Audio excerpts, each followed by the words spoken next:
ओम शांति। 23 जनवरी 2026 के ईश्वरीय महावाक्य।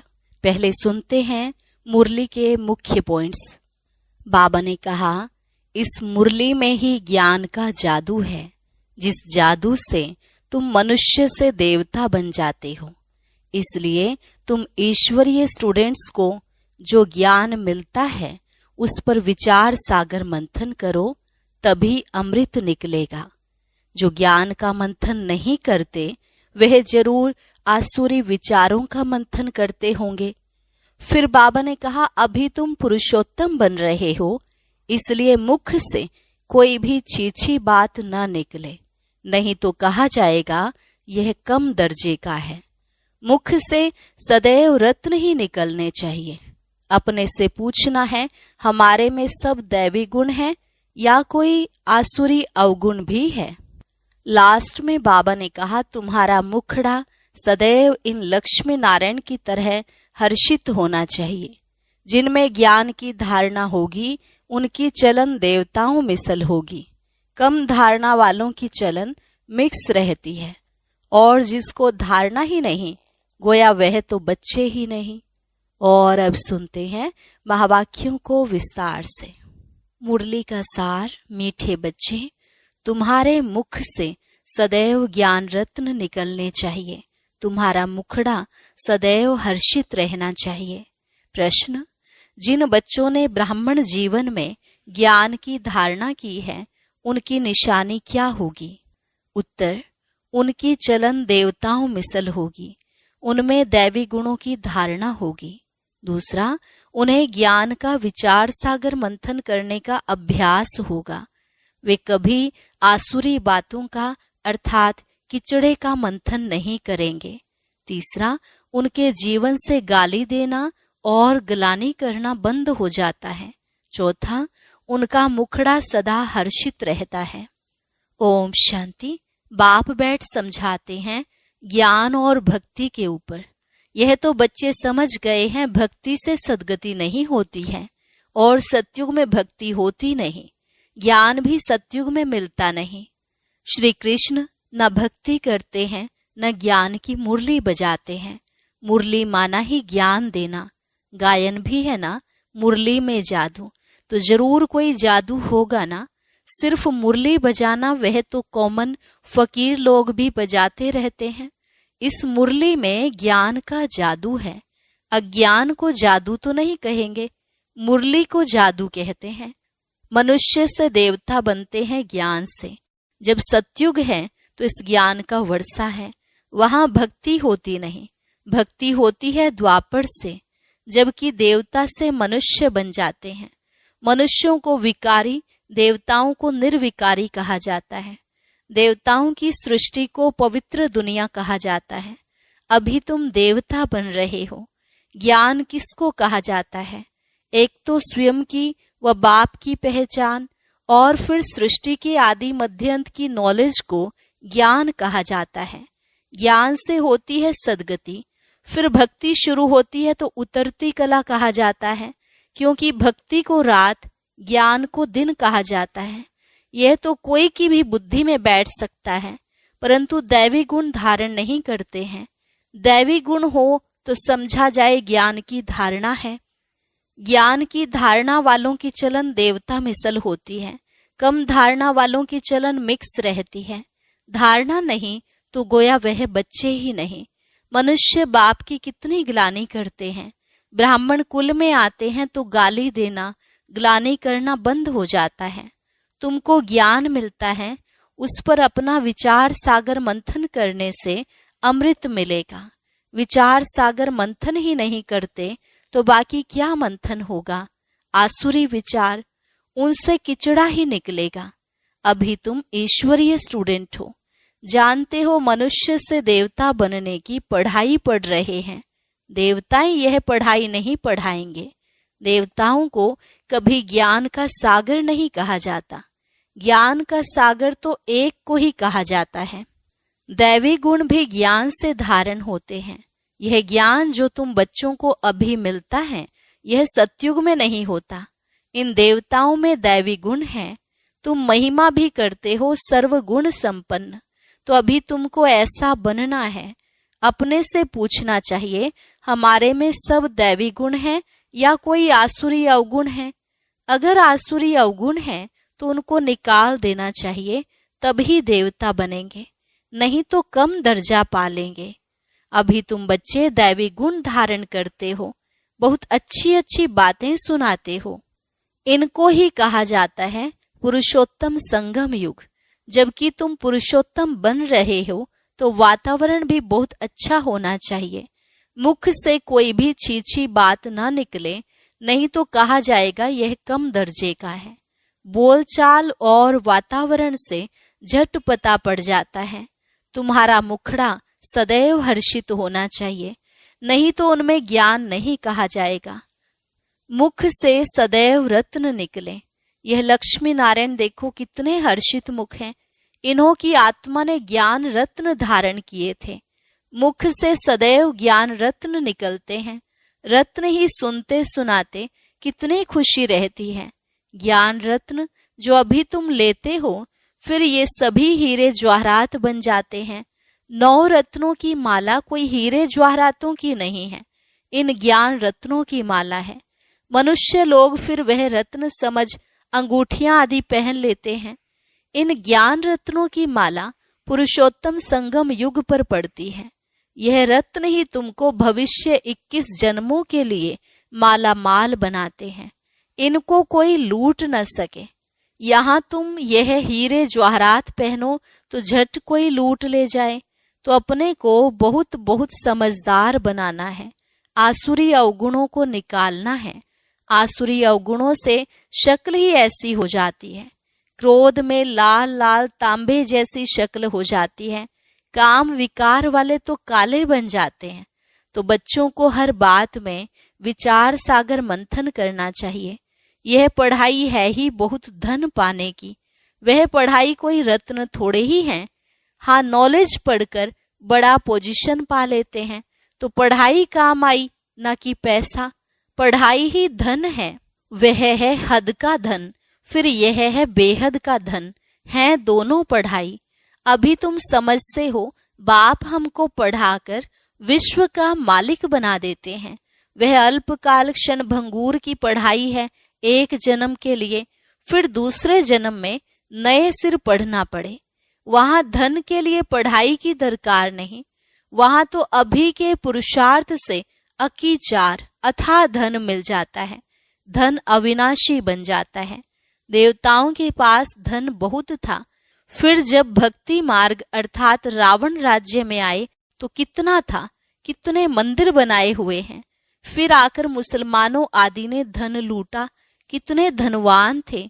आज की पढ़ाई से इतना धनवान कोई बन नहीं सकेंगे। तुम अभी जानते हो हम इतनी ऊंची पढ़ाई पढ़ते हैं जिससे यह देवी देवता बनते हैं। तो पढ़ाई से देखो मनुष्य क्या बन जाते हैं, गरीब से साहूकार। अभी भारत भी कितना गरीब है। साहूकारों को तो फुर्सत ही नहीं है। अपना अहंकार रहता है, मैं फलाना हूं। इसमें अहंकार आदि मिट जाना चाहिए।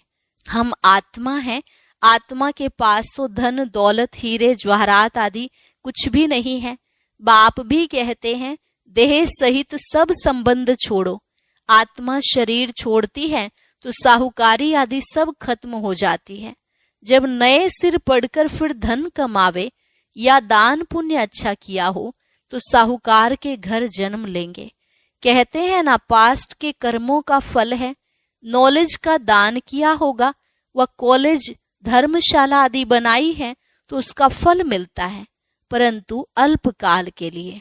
यह दान पुण्य भी यहाँ किया जाता है, सतयुग में नहीं किया जाता है। सतयुग में अच्छे ही कर्म होते हैं, क्योंकि अभी का वर्षा मिला हुआ है। वहां कोई का भी विकर्म होता नहीं, क्योंकि रावण ही नहीं है। गरीबों का भी विकर्म नहीं बनेगा। यहाँ तो साहूकारों के भी विकर्म बनते हैं, तब तो यह बीमारियां आदि दुख होते हैं। वहां विकार में जाते ही नहीं तो विकर्म कैसे बनेंगे। सारा मदार है कर्मों पर। यह माया रावण का राज्य है जो मनुष्य विकारी बन जाते हैं। बाप आकर पढ़ाते हैं निर्विकारी बनाने लिए। बाप निर्विकारी बनाते हैं, माया फिर विकारी बना देती है। रामवंशी और रावणवंशी की युद्ध चलती है। तुम बाप के बच्चे हो, वह रावण के बच्चे हैं। कितने अच्छे अच्छे बच्चे माया से हार खा लेते हैं। माया बड़ी प्रबल है, फिर भी उम्मीद रखते हैं अधम से अधम, बिल्कुल पतित का भी उद्धार करना होता है ना। बाप को तो सारे विश्व का उद्धार करना होता है। बहुत गिरते हैं, एकदम चट खाते में अधम से अधम बन जाते हैं।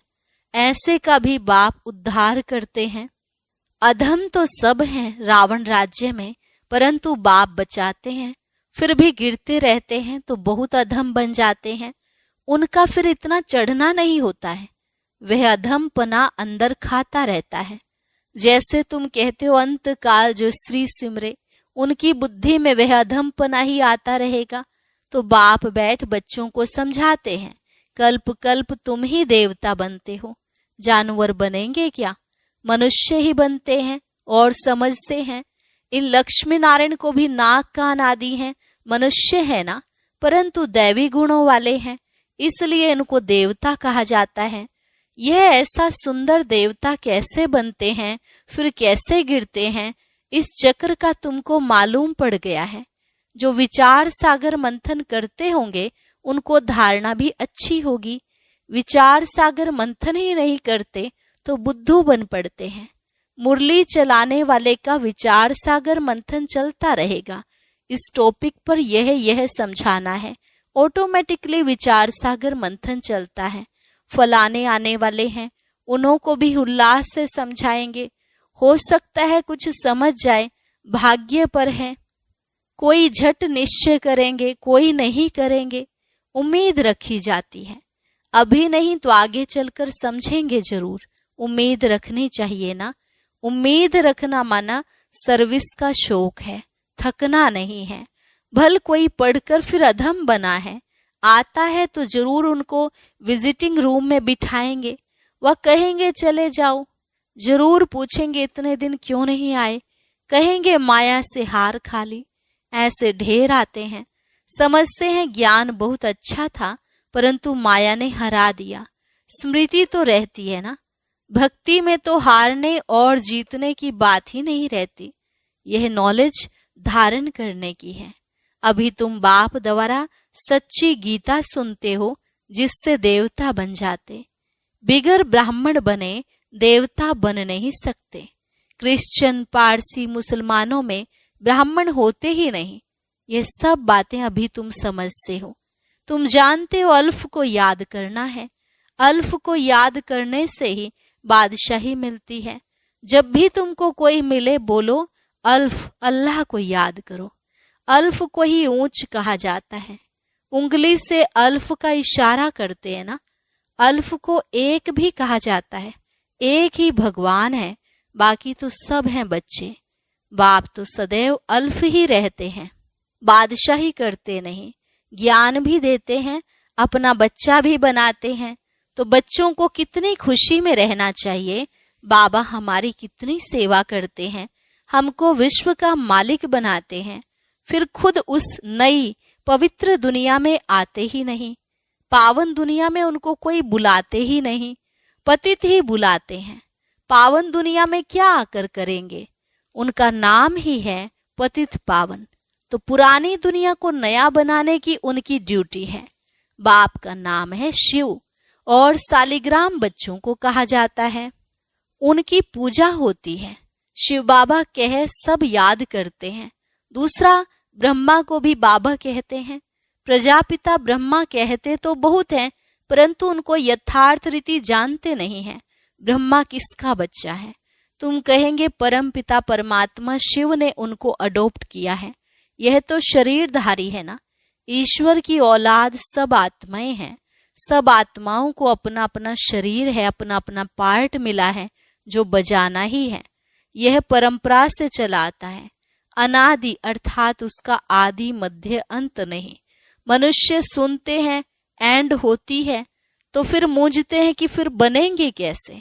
बाप समझाते हैं ये अनादि है, कब बने हैं यह पूछने का नहीं रहता। प्रलय होती ही नहीं, यह भी गपोड़ा लगा दिया है। थोड़े मनुष्य हो जाते हैं इसलिए कहा जाता है जैसे प्रलय हो गई। बाबा में जो ज्ञान है वह अभी ही इमर्ज होता है। इनके लिए ही कहते हैं सारा सागर शाही मस्त बनाओ तो भी पूरा नहीं होगा।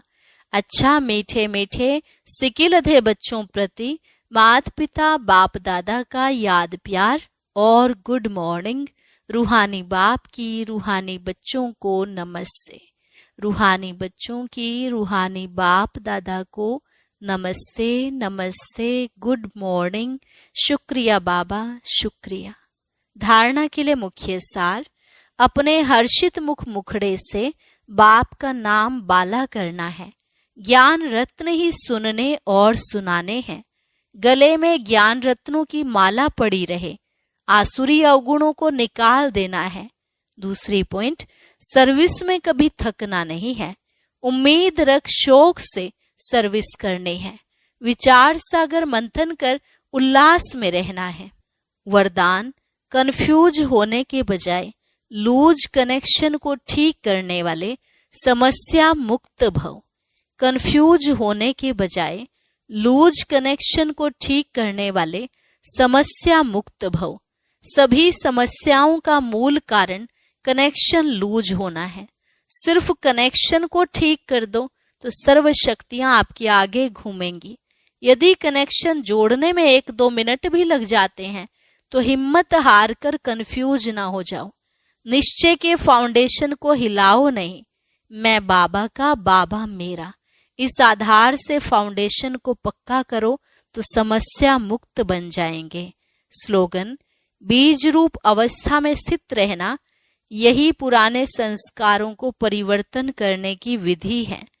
बीज रूप अवस्था में स्थित रहना, यही पुराने संस्कारों को परिवर्तन करने की विधि है।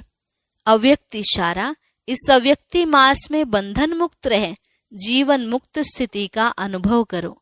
जब सेवा में व अपने पुराने संस्कारों को परिवर्तन करने में सफलता नहीं मिलती है तो कोई न कोई विघ्न के वश हो जाते हैं।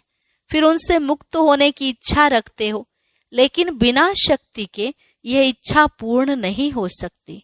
इसलिए अलंकारी रूप बनो, शक्ति रूप धारण करो तो बंधन मुक्त बन जाएंगे। और अभी सुनते हैं